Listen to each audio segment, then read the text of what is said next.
tous ces mensonges-là, souvent quand je les analyse, c'est pour croquer du blé goudé. Vous perdez votre temps. Parce que je suis un homme digne. Et devant la Cour pénale internationale, j'étais droit dans mes bottes. J'étais plus qu'un avocat pour le président Gbagbo. Je n'ai jamais fait ça. Vous pouvez ne pas m'aimer, mais je le dis, tôt ou tard, je vais gouverner ce pays. Charles Blé Goudé, on poursuit.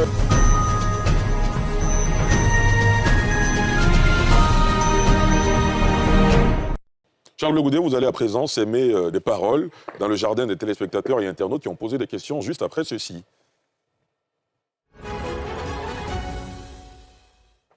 Les questions des internautes. La première question d'internaute avec le concours de la réalisation. Élisée Niawa qui dit: que pensez-vous de l'appel de Zadi Diédié pour une candidature du président Alassane Ouattara? C'est un président d'un parti politique. Je pense qu'autour de lui, il avait d'autres présidents. Ça n'engage que. Je dis, et je le répète ici encore, mon rôle n'est pas de juger les uns les autres. J'ai un parti politique et je suis en mission pour ce parti. M. Zadi Diédié a un parti politique, il a une mission pour son parti politique. Il a donné sa position. Pourquoi voulez-vous que moi je commente cela? Je n'ai pas de commentaires. C'est une question d'un internaute. Oui, c'est à lui que je parle. Donc je ne réponds pas à ça, ça me concerne pas. Élisée Niawa, Charles Blé Goudé a décidé de ne pas vous répondre. Non, je lui réponds que ça ne me concerne pas. Ah, d'accord. M. Zadi Diédié est président d'un parti politique. Il est libre de sa Ses positions politiques l'engagent, et non moi. Très bien. Excellent. Prochaine question d'internaute. Cette fois-ci, on a affaire à une autre question. Dites-nous sans réserve, est-ce que vous ne mangez pas, il y a une expression que j'aime pas trop, mais est-ce que vous n'êtes pas avec le parti au pouvoir Alors, quand vous êtes avec un parti au pouvoir, ce parti au pouvoir ne vous radie pas de la liste électorale. Quand vous êtes avec un parti au pouvoir, il ne vous condamne pas à 20 ans.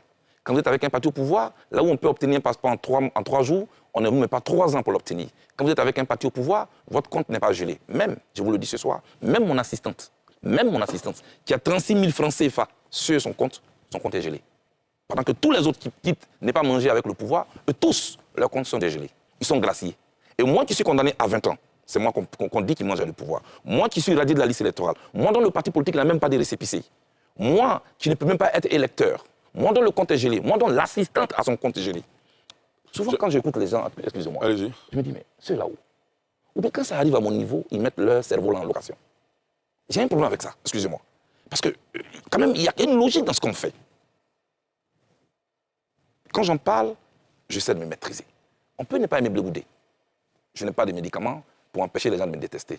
Mais soyez un peu logique dans ce que vous dites. Ce sont des accusations qui vous affectent profondément, visiblement? Oui, parce que j'ai l'impression que les gens me connaissent. Il y a bien une raison. Les gens ne me connaissent pas. Quand ils le disent, ils répètent seulement ce qu'on leur dit. Je leur dis, pour connaître la largeur des feuilles d'un arbre, il faut aller sous l'arbre. Moi, Charles Blé Goudé, je n'ai aucun deal avec le pouvoir d'Abidjan et j'ai mis quiconque au défi. Lors d'une grande conférence de presse, celui qui a une once de preuves, je quitte la scène politique. Je le dis encore ce soir. Le jour où il est prouvé dans ce pays que moi, Charles Blé Goudé, j'ai signé un deal avec le pouvoir en place et que je suis en train de berner les Ivoiriens, quand cela a une seule preuve, je quitte la scène politique de la Côte d'Ivoire parce que je ne serai pas digne de la conférence des Ivoiriens. Arrêtez de raconter ce que vous ne savez pas. Vous disiez dans une interview qu'on a pu retrouver sur les réseaux sociaux notamment qu'il y a une personne qui a juré d'avoir votre tête, sans donner plus de précision. Vous pensez que c'est cette personne qui est à la base de tout cela? Oui, je pense ça. C'est la personne qui organise tout cela, qui est en train de lancer tous ces messages inutiles, parce que la personne m'a dit tôt ou tard, j'aurai ta peau. Mais peut-être qu'il est temps de dévoiler l'identité de la personne. La personne se connaît. Et ceux qui parlent connaissent la personne. Quand ils quittent même à leur réunion, ils viennent nous dire non, Charles, on sait, mais tu sais, voilà. Moi, je sais tout ça. Mais moi, je ne suis pas là pour mener... Peut-être qu'il faut être plus transparent. Moi, je ne suis pas là pour mener les problèmes des personnes. Moi, je me suis engagé en politique parce que j'estime que je peux apporter quelque chose à la Côte d'Ivoire. Monsieur Derassouba, j'étais à La Haye. Cette même personne diffuse les mensonges du champ. Charles Blé Goudé est allé à La Haye pour témoigner contre le président Roland Gbagbo. Monsieur Derassouba, je veux rappeler, on ne met pas en prison un témoin. Deuxièmement, on ne met pas un mandat d'arrêt contre un témoin. Le témoin, on le prend, comme on l'appelle les femmes africains, là, on les prend, on l'amène à La Haye, on les loge dans un hôtel 5 étoiles, on les nourrit, on les blanchit et puis ils reviennent. Moi, j'étais en prison. J'étais en prison et mes chefs d'accusation étaient connus. Je vous le dis aujourd'hui, le président Gbagbo avait 3 chefs d'accusation. Moi, j'en avais 5. Je le répète. À La Haye, le président Gbagbo avait 3 chefs d'accusation. Moi, j'en avais 5. Comment je suis arrivé à avoir les 5? Quand je suis arrivé, il avait 3, j'avais 3. Le procureur dit empêcher tout contact entre Charles Blé Goudé et Gbagbo Laurent. Ils viennent me voir. Est-ce que vous pouvez nous parler de Gbagbo? Je dis jamais. Je suis un témoin ou je suis un accusé. Oui, vous êtes un accusé. Nous avons donc un seul lieu de rendez-vous. C'est le tribunal. Le lendemain, sous ma porte, voilà une décision. Je passe de 3 à 5 chefs d'accusation. Donc on était 7 à La Haye. Le président Gbagbo avait 3 chefs d'accusation. Moi, j'en avais 5. Bon, comment vous pouvez dire d'une telle personne qu'il est allé témoigner contre le président Gbagbo? Donc tous ces mensonges-là, souvent quand je les analyse, c'est pour croquer du blé goudé. Vous perdez votre temps. Parce que je suis un homme digne. Et devant la Cour pénale internationale, j'étais droit dans mes bottes. J'étais plus qu'un avocat pour le président Gbagbo. Je n'ai jamais fait ça. Vous pouvez ne pas m'aimer, mais je le dis, tôt ou tard, je vais gouverner ce pays. Charles Goudé, on poursuit avec les questions des internautes. La prochaine, c'est Gaël Romaric Seka qui dit « Le froid mystérieux observé entre vous et le président Gbagbo est-il réel ou une farce ?» M. Delassouba, le président Laurent Gbagbo, c'est moi qui l'ai dit. Il est mon père. Que ce soit des nuages ou des froids, je dis je ne parle plus de cette question sur un plateau.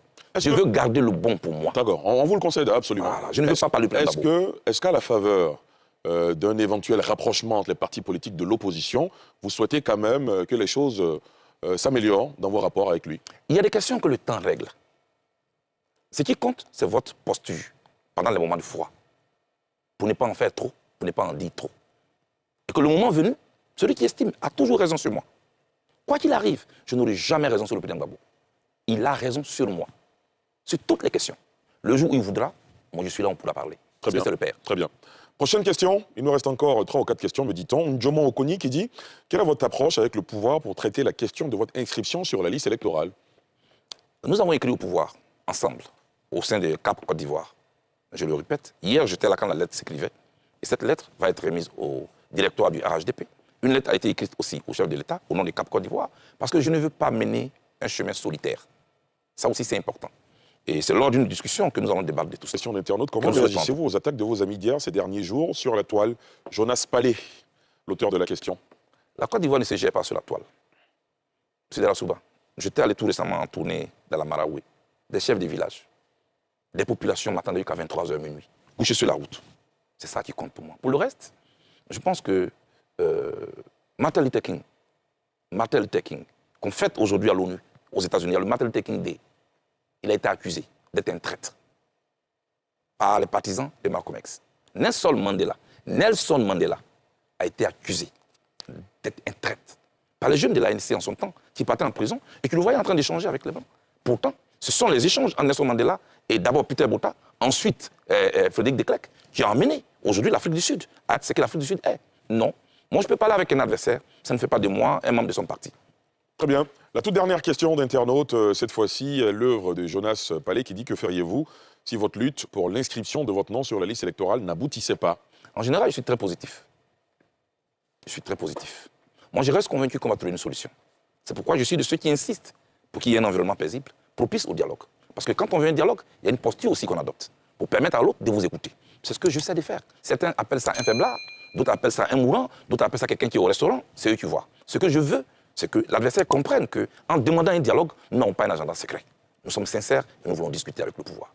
Charles Goudé, au terme de cet entretien, est-ce que vous avez le sentiment d'avoir répondu à toutes nos questions sans réserve?